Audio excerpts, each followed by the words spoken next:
Сыбайлас жемқорлықтың алдын алу үшін агенттік мамандары алдағы 10 жылға дейін ауқымды стратегия құрған. Оның орындалуы Астана қаласындағы Республикалық мемлекеттік қызмет істері және сыбайлас жемқорлыққа қарсы іс-қимыл агенттігінде талқыланды. Өңірлер арасында өткізілген бейне жиында әр облыс атқарған жұмыстарына есеп берді. Оңтүстік өңірінің жауаптылары әр мекемеде түсіндіру жұмыстарын өткізіп, тіпті қомағайланам деп түрмеге тағылғандарды көрсету арқылы ескертулер жасайды екен. Алайда мұндай шаралардың өзі жемқорлықты түбегейлі жоймайды дейді мамандар.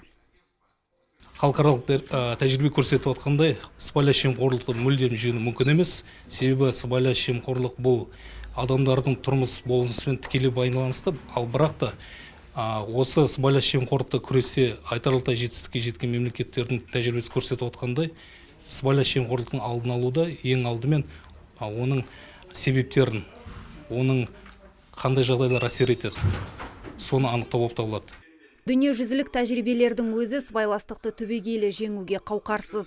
Олар тек салдары мен себебін анықтап, сосын қоғам дертінің алдын алуға профилактикалық жұмыстармен айналысады. Сыбайлас жемқорлықпен қалай күресудің жолын іздеген мамандар бір терезе қағидасын да енгізген.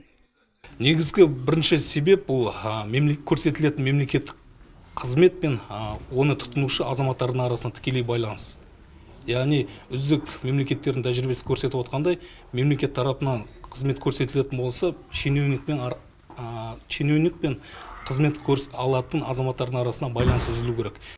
Жемқорлықсыз қоғам құруға белсенділік танытқан мамандар өткен жылы қабылданған жаңа заң мен 2025 жылға дейінгі қабылданған стратегияның да оңды нәтиже береріне сенімді. 1,5 сағатқа созылған бейне байланыс кезінде көзіне ұйқы тығылып қалғандары да болды. Ардақберден, Антон Семенов, Абзал Турабек, ТВК.